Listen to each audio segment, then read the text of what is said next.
severe weather bulletin. The National Weather Service in Green Bay has Sorry, issued a unclear. severe thunderstorm warning for southern Marinette County, northern Oconto County, until 4:15 p.m.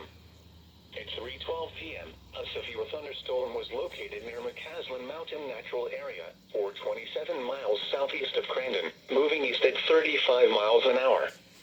There are additional severe thunderstorms to the east across northern Oconto and southern Marinette County. Hazard, 50 miles an hour wind gusts and quarter-size hail. Source, radar indicated. Impact, hail damage to vehicles is expected. Expect wind damage to roofs, siding, and trees.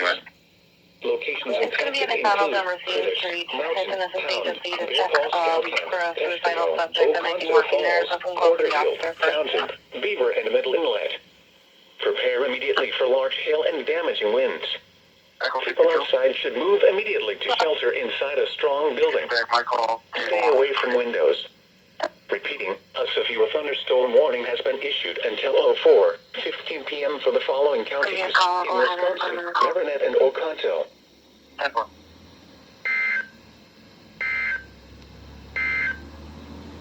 The current time is 3:14 p.m.